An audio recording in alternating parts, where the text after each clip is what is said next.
Millions of people are exposed to viruses like HIV, herpes virus, and HPV and never, ever develop symptoms. We can predict chronic infection from these viruses based on the composition of your microbiome. Of course, avoiding unprotected sex is still the best defense against an STD, but a close second is having your own internal army of virus-slaying bacteria.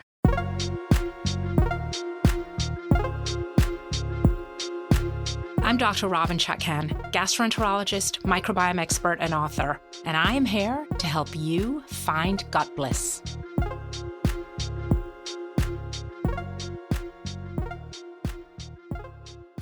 On today's show, we're going to be talking about the vaginal microbiome, but this show is for you even if you don't have a vagina. I'm going to explain how your microbes protect you from viral infections. And these are general principles that apply throughout your body.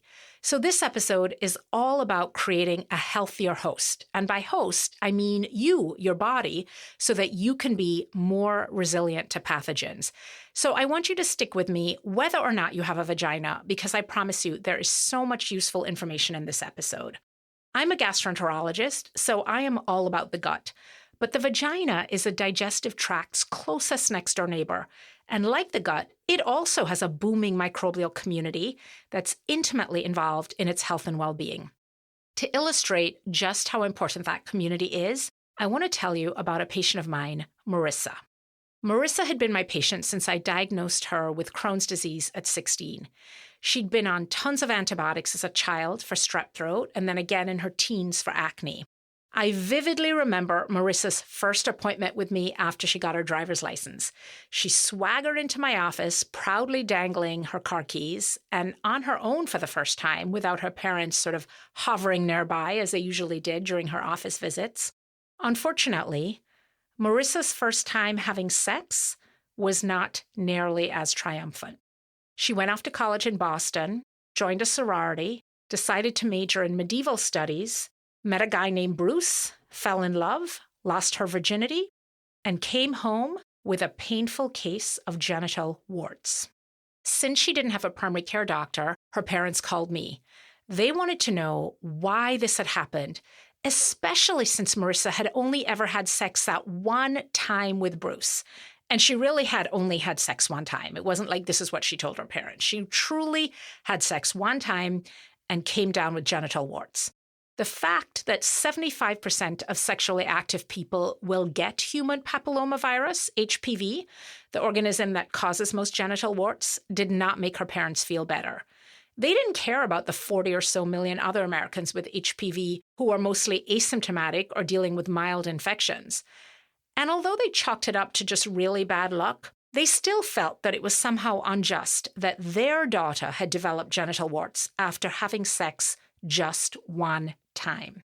But was it just bad luck that Marissa ended up with a sexually transmitted disease after her first and only sexual encounter? Or were there clues in her background of excessive antibiotic use, autoimmune disease, and frequent douching that could help explain why HPV had chosen to take up long-term residence in her particular vagina?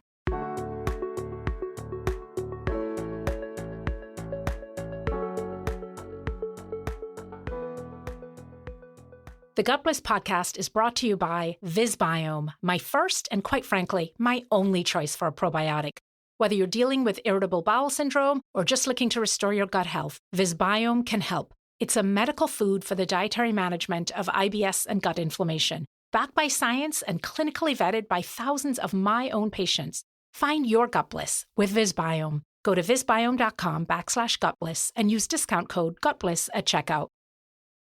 To understand why Marissa got genital warts after being exposed just that one time to HPV, you need to understand what is going on in the vaginal microbiome, the trillions of microbes that live in the vagina. Like the gut, the vagina is lined by a membrane, and it has a protective mucus layer that can trap or repel invaders. But unlike the gut, where high microbial diversity is a sign of health, in the vagina, low diversity is a currency, and one single species reigns supreme. A healthy vagina is dominated by a type of bacteria called lactobacillus. I call it the queen bee. And the special skill of lactobacillus bacteria is that they produce large amounts of lactic acid that can inactivate viruses. Lactobacillus bacteria can literally stop STD-causing viruses in their tracks, protecting you from coming down with a sexually transmitted disease.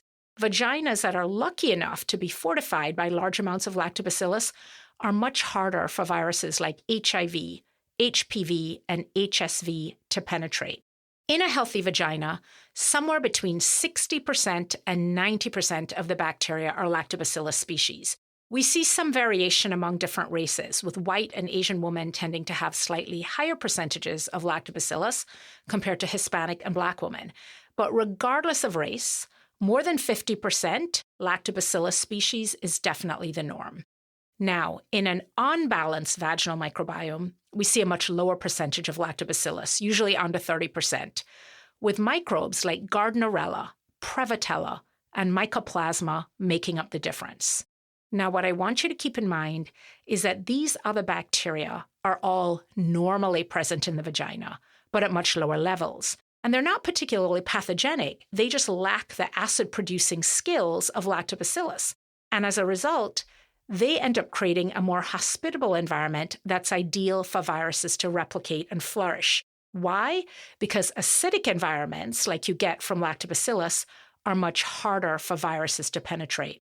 And this is a key point, because chemical warfare, like making acid, is one of the key ways your body protects you from pathogens. We see the same thing in the stomach, where gastric acid can inactivate the spike protein on SARS-CoV-2, and that's why we see a whopping 2 to 4 times higher risk of COVID in people taking acid-blocking drugs like proton pump inhibitors. In the vagina, that low lactobacillus state that puts you at greater risk for viruses has a name. It's called bacterial vaginosis, or BV for short, and it is a chronic inflammatory condition, and it is also the most common reason women see their gynecologist. But having BV also puts you at risk for lots of other problems, including urinary tract infections, sexually transmitted diseases, pelvic inflammatory disease, infertility, premature deliveries, low birth weight babies, and miscarriages. And if you have BV, regardless of whether or not you are symptomatic, you're not just more likely to develop an STD, you are also more likely to pass one on to your partner. So it's problematic for penises and other vaginas too. If you go in to see your gynecologist complaining of the typical off-white, slightly fish-scented BV discharge, you will almost certainly walk out with a prescription for an oral or topical form of the antibiotic metronidazole. You'll probably get a prescription for something called Metrogel. After a few days, you will be thrilled that your vagina seems back to its normal happy self. Unfortunately, that honeymoon will soon be over, because while metronidazole can get rid of the excess Prevotella and Gardnerella bacteria, it also destroys your healthy lactobacillus population, and so that leads to a vicious cycle of BV recurrence. So you suppress the bad bacteria, but you also decrease the good bacteria, and then as everything sort of repopulates and grows back, it continues to be really imbalanced because you've killed off both bad and good. The irony is that overly enthusiastic use of antibiotics is what usually causes BV in the first place. So it is not surprising that applying more of the cause does not lead to a cure.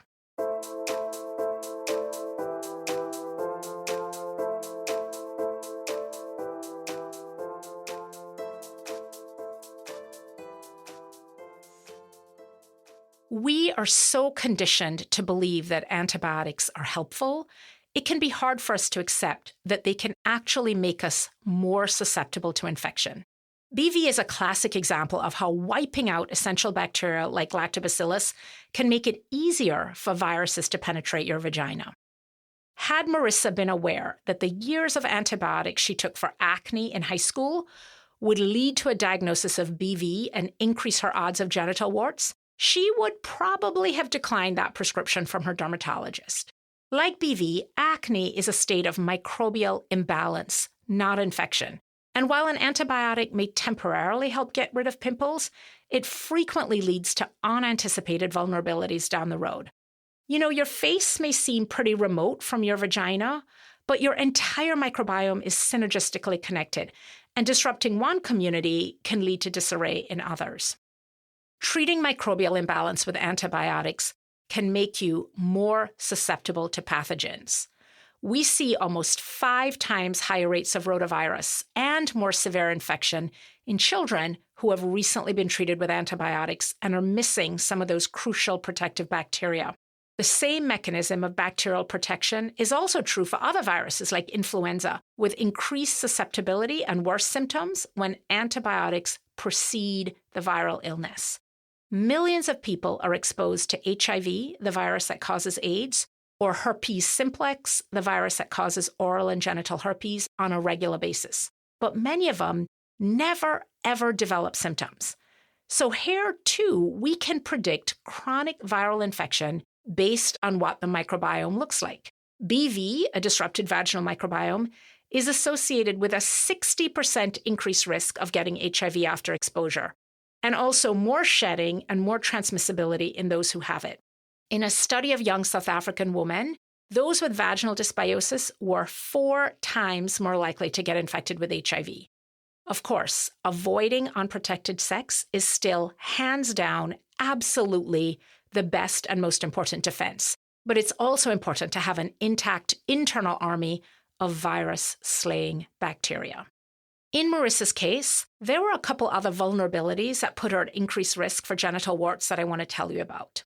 Having intercourse for the first time can cause tears in the vagina. Not tears like crying, but tears like rips. Those tiny openings make it easier for HPV and other viruses to get inside and set up shop. And it emphasizes the importance of an intact physical barrier, especially for organs like the vagina and the gut that are in constant contact with the external environment. Another vulnerability was the medications Marissa was taking. Her autoimmune disease was well controlled, but at a cost. The drugs that kept her Crohn's symptoms under control by suppressing her immune system also put her at increased risk for HPV because her immune system was compromised, making it less able to fight pathogens. Another big problem was Marissa's douching, which disrupts the vaginal microbiome and can double the risk of STDs. Introducing chemicals into delicate ecosystems like your vagina in an effort to cleanse or refresh or improve your body's natural state usually produces the opposite effect: microbial imbalance and more problems. Let me remind you that your vagina is the ultimate self-cleaning oven. And while it's not supposed to be fish-scented, it is not supposed to smell like a summer's eve. Your bacteria can work for you or against you. Having too much of the wrong species and not enough of the right species can create an environment that makes it much more likely you will become infected after exposure to a virus. So instead of trying to cleanse organs that really aren't dirty, you should focus on maintaining and bolstering your natural defenses by nurturing the inhabitants of your nooks and crannies. In Marissa's case, a boatload of antibiotics depleted her protective lactobacillus species and set her up for BV. Frequent douching further disrupted her vaginal microbiome. Virginal tearing of her vaginal lining compromised her physical barrier, and medications for her chronic autoimmune disease weakened her immune defenses. All of these factors, most of which she was completely unaware of, created a perfect storm for viral penetration, replication, and chronicity.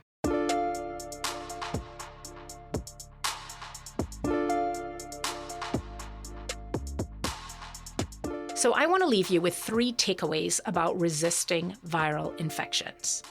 Number 1, exposure on its own is not what makes you sick. It's compromised host defenses, like not enough healthy bacteria or a damaged lining that ultimately turn an infection into a disease. Number 2, if you are treating microbial imbalance like BV, acne, or any other form of dysbiosis with antibiotics, immune suppression, or harsh chemicals, you are making yourself more susceptible to viral infections by weakening your bacterial army. And finally, the sustainable and more successful way to correct an imbalanced microbiome is repopulation, increasing your healthy species of bacteria instead of focusing on eradication. In the case of BV, that may mean using lactobacillus vaginal suppositories to introduce more healthy bacteria, making dietary changes like eating more fermented foods and cutting down on refined sugar instead of antibiotics. So that's it for this edition of the Gutless Podcast on the vaginal microbiome and how it can protect you from viruses. Coming up next week on the Gut Bliss Podcast, what do acne, eczema, and rosacea all have in common? They're diseases that affect your skin but evolve in your gut. And these next few episodes are all about that intimate connection between what's going on in your digestive tract and what's showing up on your skin. Join me for tips and tools on how to have better skin from the inside out.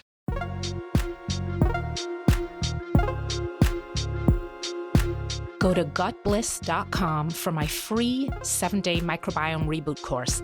If you like what you're hearing, drop a review and hit that subscribe button. And remember, dirt, sweat, vegetables, the best prescription for a healthy gut.